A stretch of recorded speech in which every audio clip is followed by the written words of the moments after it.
Hello good evening दोस्तों, मैं अखिलेश एक बार फिर आप से अपने चैनल में जुड़ता हूँ। चलिए दोस्तों, हम लोग कंटिन्यू करते हैं मॉडर्न हिस्ट्री देखते हैं दोस्तों। तो आज हम लोग बात करते हैं तृतीय आंग्लो मैसूर युद्ध के बारे में। ठीक है, पहला आंग्लो मैसूर युद्ध कब से कब हुआ? 1767 से 1769 ईस्वी। किस संधि से समाप्त हुआ? मद्रास की संधि से समाप्त हुआ।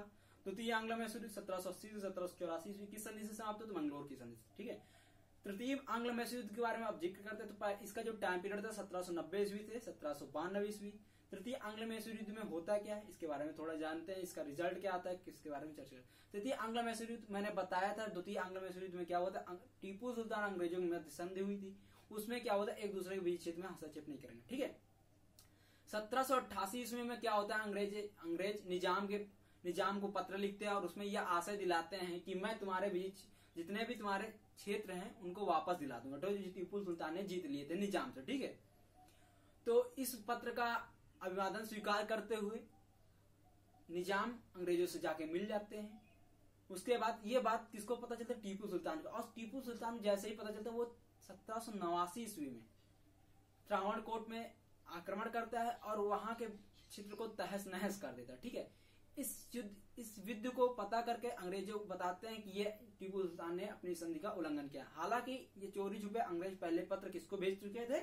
निजामों को। ठीक है, ये बात गुप्तचरों से टीपू सुल्तान को पता चलती है और टीपू सुल्तान ने तहस नहस कर दिया। ठीक है, उसके बाद अंग्रेजों ने आक्रमण किया। अंग्रेजों ने अपनी 3 सेनाओं को किया, एक डिंगली घाट, एक कोयम्बटूर और एक कहा पाल घाट में। ठीक है, एक डिंगलीगल और दूसरी कोयम्बटूर और तीसरी पाल घाट। इन तीनों पर अंग्रेजों ने आक्रमण किया और अंग्रेजों ने विजित क्षेत्र भी किया, लेकिन हालांकि इसमें कोई ज्यादा फायदा ना हुआ तो इसलिए ये वापस चले गए। ठीक है, उसके बाद यहाँ विजित होकर ज्यादा फायदा नहीं हुआ और वापस चले गए। कहां पर? टीपू सुल्तान के तीनों क्षेत्र थे, कौन? डिंगली, कोयम्बटूर और पाल घाट। ठीक है, टीपू सुल्तान के थे।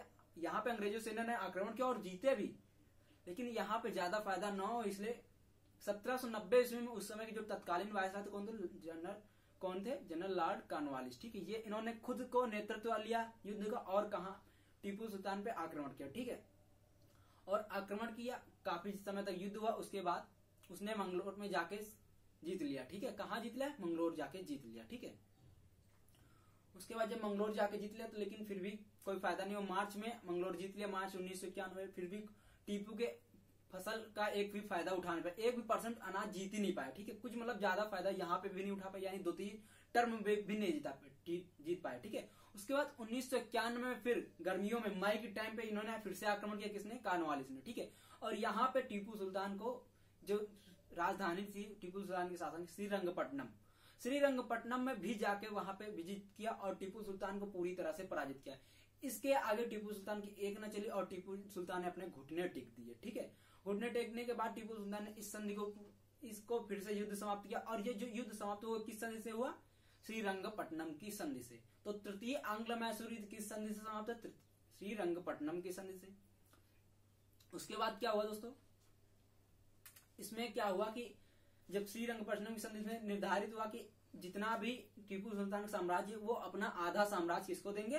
अंग्रेजों को देंगे। ठीक है, अच्छा, अंग्रेजों की तरफ से मराठा लड़ रहे थे। कौन लड़ रहे थे? मराठा लड़ रहे थे, निजाम लड़ रहे थे और अंग्रेज, ये 3 लड़ रहे थे। इन्होंने पहले ही आपस में कर लिया था कि आपस में बराबर बराबर भाग बांट लेंगे। ठीक है, तो आधा साम्राज्य कौन देगा? अब टीपू सुल्तान संधि के अनुसार टीपू सुल्तान किसको देंगे? अंग्रेजों को देंगे। ठीक है, उसके बाद 3 करोड़ रुपया हरजाना के रूप में भी देंगे। हरजाना मतलब क्या था? जो युद्ध जीत जाता था उसके जो हारा हुआ व्यक्ति था, जैसे 2 तरफ से युद्ध होता था ए एंड बी, अगर बी जीत जा रहा है तो ए जो था वो हरजाना देगा जितना कि बी मांगेगा। ठीक है, एक युद्ध में जितना बी का नुकसान हुआ उसका हरजाना मांगेगा ए से और ए को देना पड़ेगा। इस रूप में 3 करोड़ रुपए ए को हरजाना यानी टीपू सुल्तान को अंग्रेजों को देना पड़ा। ठीक है, उस समय अंग्रेजों टीपू सुल्तान का पर्याप्त धन न होने की वजह से अंग्रेजों ने उनके 2 पुत्रों को बंधक बना लिया। ठीक है, अंग्रेजों ने उनके 2 पुत्रों को बंधक बना लिया और टीपू सुल्तान को जेल में डाल दिया। ठीक है, उसके बाद दोस्तों यहां से युद्ध समाप्त होता है। उसके बाद जो अंग्रेजों को क्या हुआ? कृष्णा नदी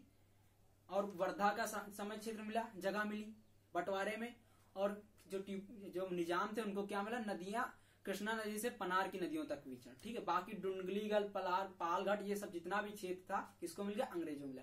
तो जो निजाम कौन कौन सा मिला? कृष्णा नदी से लेकर पनार नदी के मध्य का भूभाग मिला और वर्धा और कृष्णा नदी तक किसको भूभाग मिला? इसको मराठा को मिला और अंग्रेजों को डिंगलीगल, पालघाट, कोयम्बटूर ये सब अंग्रेजों को मिल गया। ठीक है, तो दोस्तों ये यहाँ से तृतीय आंग्ल मैसूरी समाप्त होता है। अगर दोस्तों चैनल अच्छा लगे तो प्लीज चैनल सब्सक्राइब करें, लाइक करें, शेयर करें। हाँ, एक बात ध्यान से सुने, मैं हर वीक में 2 स्टिकर आता हूँ। आप मेरा टेलीग्राम पेज जरूर फॉलो करें जिसका नाम है exam cracks with Akhilesh sir. Telegram पे जाएं, सर्च करें और ज्वाइन करें। मैं वहां पे आपको डेली करंट अफेयर्स दूंगा। ठीक है, उसके बाद आपसे 2 वीकेंड एसटी होती है, मैं एसटी पोस्ट कर देता हूँ। 6 से 7 घंटे आपके पास होते हैं सॉल्व करने के लिए। उसके बाद सॉल्व करने के बाद मैं डिस्कशन रात के 10 बजे अपलोड कर देता हूँ। ठीक है, तो ये हुआ मेरा चैनल का पूरा ब्रीफ। आगे कंटिन्यू और बेटर प्लान लाने की कोशिश करूंगा। ठीक है, तो दोस्तों आज के लिए इतना ही। फिर से कह रहा हूँ, घर पे रहें, सुरक्षित रहें, सेफ रहें। ठीक है, अपने परिवार का सफलतापूर्वक नेतृत्व करें। ठीक है, जय हिंद दोस्तों, बाय बाय, जय हिंद दोस्तों।